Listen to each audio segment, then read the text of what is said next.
Jika yang besar dan kecil ditimbang, beratnya 2,6 kilo. Berarti kita misalkan nih, yang besar itu B, yang sedang S, yang kecil K ya. Yang pertama besar dan kecil, berarti besar ditambah kecil itu 2,6 kilo. Jika yang besar dan sedang ditimbang, berarti besar ditambah sedang itu 3 kilo. Jika yang sedang dan kecil ditimbang, berarti sedang ditambah kecil itu 2 kilo. Maka berat ketiga ayam tersebut seluruhnya berapa? Nggak perlu kamu cari satu-satu, cukup kamu jumlahin semua ini. Kita jumlahin ya, biar lebih ringkas. Besarnya ada 2, berarti 2 besar. Sedangnya ada 2, berarti 2 sedang. Kecilnya ada 2, berarti 2 kecil. Sama dengan jumlah ini, berarti 2,6 ditambah 5 ya. 2,6 ditambah 5 itu berarti 7,6. Kita bagi 2 semua. Berarti berat tambah sedang tambah kecilnya sama dengan 7,6 dibagi 2. Itu 3,8. Yang C. Bisa dipahamin? Jelas? Rifki? Jelas, Kak. Oke. Nomor 2. Sebuah laci berisikan 4 buah kaos kaki berwarna hitam, 4 buah kaos kaki berwarna putih, dan 4 buah kaos kaki berwarna merah. Nah, kita misalkan ini ada laci, misalkan ya. Ada laci. Ini ada 4 hitam. Kayak hitam lah, ada 4 hitam, 4 putih. Nah, putih jangan pakai putih. Pakai abu-abu aja lah. 4 putih sama 4 merah. 4 merah. Nah, ceritanya gini nih. Jika kita tidak dapat melihat isi laci ya, misalkan kita nggak bisa lihat isi lacinya, misal ditutup nih, bukan laci kaca ya. Berapakah jumlah kaos kaki minimum yang perlu diambil agar kita pasti mendapatkan setidaknya sepasang kaos kaki dengan warna yang sama? Oh, berarti sekali ngambil itu berapa? Supaya minimal itu ada sepasang kaos kaki yang sama. Ini kan ada 3 warna berbeda ya. Berarti kalau cuma ngambil 2, itu kan bisa dua-duanya sama atau dua-duanya beda ya. Kalau ngambil 3, bisa ada yang 2 sama atau 3 sama, atau 3-tiganya beda. Tapi kalau kamu langsung ambil 4 nih, kita ambil 4 nih. Ini logika aja nih. Ambil 4 ya.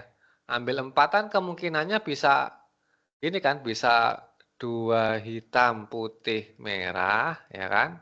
Atau 2 putih, merah, hitam, atau 2 merah, hitam, putih ya. Kalau ambilnya 4, ya kan? 211 atau 211 lah. Atau bahkan bisa 3-tiganya hitam, kemudian satunya beda warna, atau 3-tiganya putih, atau beda warna, dan seterusnya ya. Berarti kan dia minimal ada 2 warna yang sama kan? Maka supaya bisa ambil minimal sepasang nih, setidaknya sepasang yang sama warnanya, maka kita ambil 4 minimalnya. Minimal kita ambil 4 kaos kaki sekaligus. Kebayang, Rifki?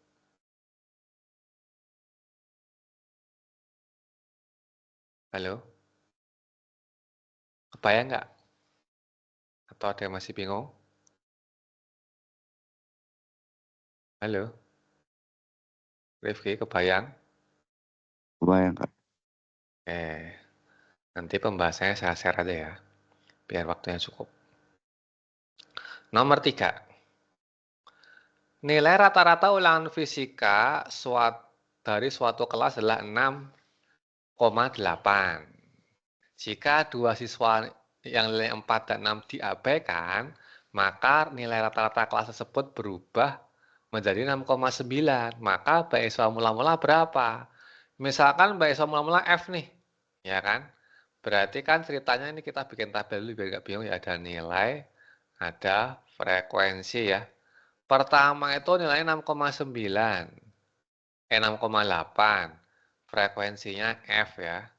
Frekuensinya F. Kemudian ada 2 siswa nih. 4 sama 4 dan 6 ya, ini 2 siswa nih. Itu diabaikan, maka sisanya tinggal F-2 kan sisanya. Nah, itu rata-rata 6,9. Berarti kan yang frekuensi paling besar kan yang ini F ya. Nah, ini kan F ini 2, ini F-2, berarti lebih kecil ya. Maka kita gunakan rumus rataan gabungan. Di mana 6,8 F, ini kan rataan gabungan 6,8 nih, dikali frekuensinya sama dengan, ini kamu kali dijumlahin. 4 tambah 6, ya kan, ditambah 6,9 dikali F-2. Nah, ditanyakan F-nya ya. Berarti 6,8 F ditambah 10 ditambah 6,9 F dikurangi 13,8. Nah, ini kita pindah ruas ya. Ini kan 10 kurang 13,8 itu kan min 3,8. Kita pindah ruas jadi 3,8 sama dengan nih 6,9 F dikurangi 6,8 F. Berarti 3,8 sama dengan 0,1 F. Maka dapat F-nya 3,8 dibagi 0,1. Komanya hilang ya. 38 bagi 1 ya berarti 38. Yang E. Tuh. Bisa dipahamin?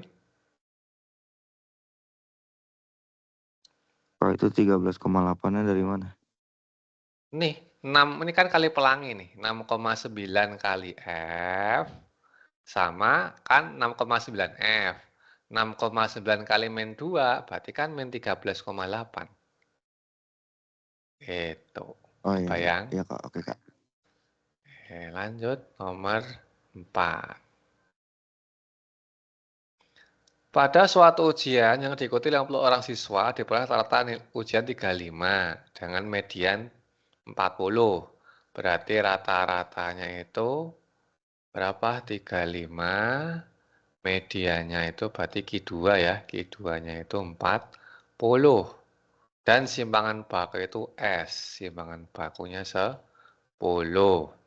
Karena rata-rata terlalu rendah, maka semua nilai dikalikan 2 nih.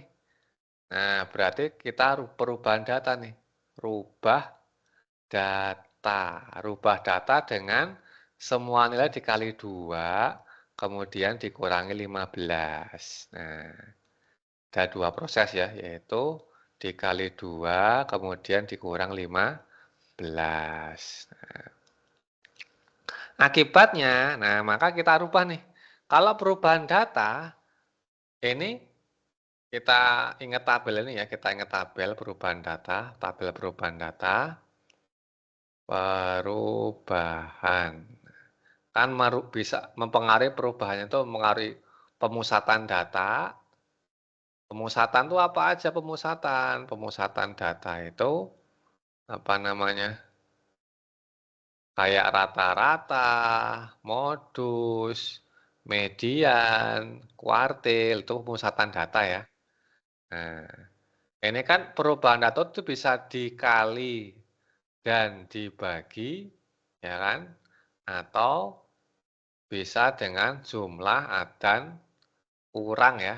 Nah, untuk pemusatan data, dua-duanya akan ngaruh nih, perubahannya akan ngaruh. Sedangkan yang kedua ada data itu perubahan data ya. Penyebaran data. Ada nama istilah apa namanya penyebaran data. Penyebaran data itu melingkup apa aja? Bisa simpangan kuartil, simpangan rata-rata, ragam, simpangan baku. Untuk yang penyebaran data, yang termasuk ke penyebaran data, data-data yang masuk penyebaran data, itu yang menyebabkan berubah itu cuma perkalian pembagian aja. Yang ini enggak, yang penjumlahan pengurangan. Maka ini setelah dirubah, maka rata-ratanya kita berubah jadi nih. 35 kamu kali 2, itu berarti 70. 70 dikurangi 15, itu berarti 55. Kemudiannya medianya berubah juga. Dua-duanya ngaruh nih. 40 kali 2, 80. 80 kurangi 15, itu berarti 65.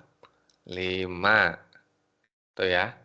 Kemudian yang kalau simpangan apa nih? Simpangan baku S-nya itu yang harus cuman perkaliannya aja nih. Maka nggak perlu kamu kurang 15, maka simpangan bakunya jadi 20. Maka akibatnya yang benar yang mana nih? Rata-rata 65 salah ya.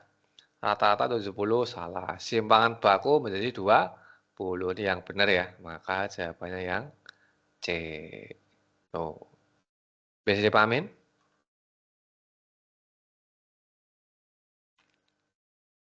Atau ada yang masih bingung? Nomor 4. Kak, yang S-nya itu dikali 2 aja ya, Kak? Iya, kan S itu kan termasuk ke penyebaran data. Ya, dia berubahnya itu karena perkalian pembagian aja. Penjumlahan pengurangan data itu nggak merubah dari nilainya. Tuh.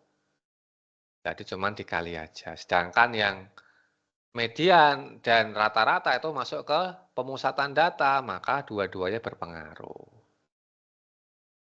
Bisa dipahamin?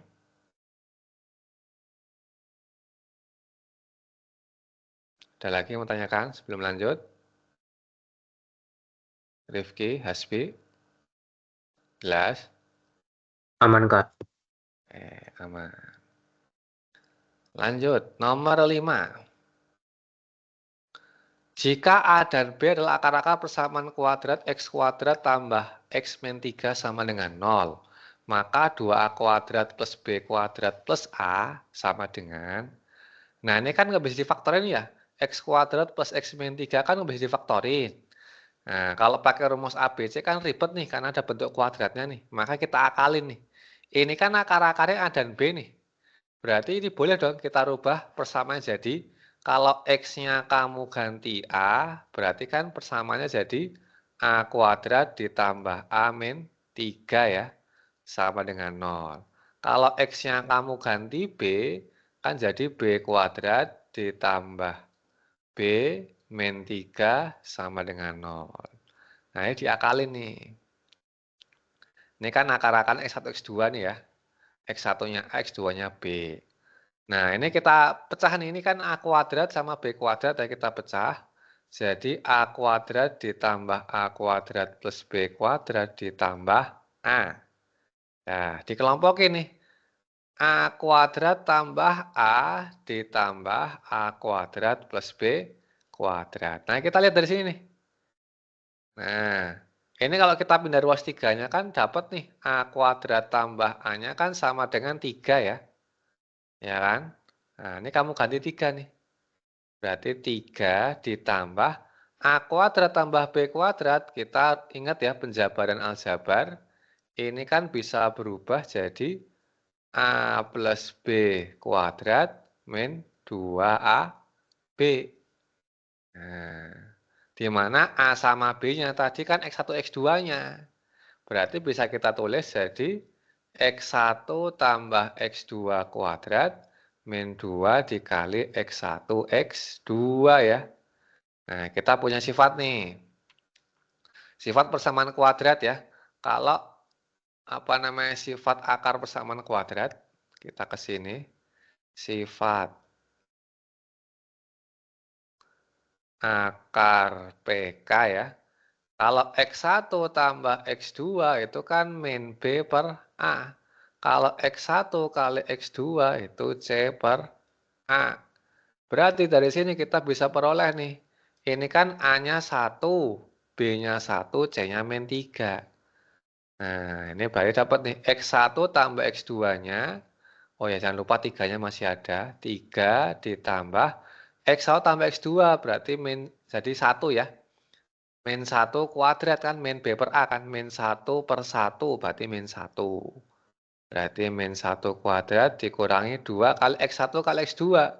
Itu C per A, min 3 per 1. Berarti min 3. Maka diperoleh hasilnya 3 ditambah 1 ditambah 6. Maka hasilnya 10. Yang A. Bisa dipahamin?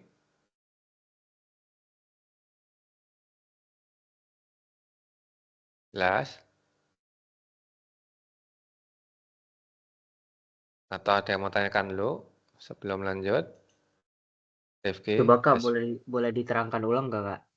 yang mana? Yang bagian mana? Apa namanya? Yang nyari X1 X2-nya. Nah, X1, X2 kan akar-akar persamaan kuadrat. Di sini kan disebutin nih.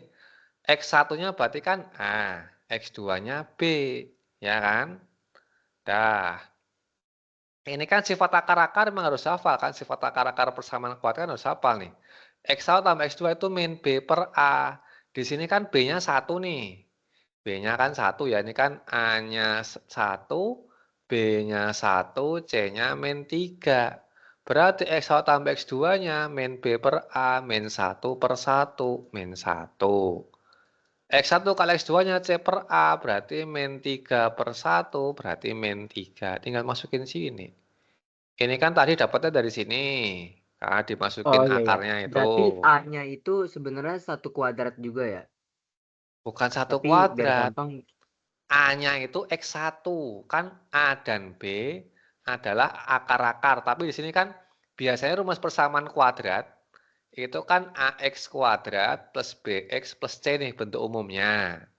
Nah, di sini di soal itu A, B, C ini bukan yang di sini. Tapi A dan B ini adalah di soalnya. Akar berupa angka. Kita nggak tahu angkanya berapa. Oh, Ini oke oke. X1, ini X2. Cuman dimisalkan A dan B. Nah, tapi kalau rumus umum PK kan ini X kuadrat plus BX plus C. Ini rumus umum persamaan kuadrat. Ada lagi yang masih bingung?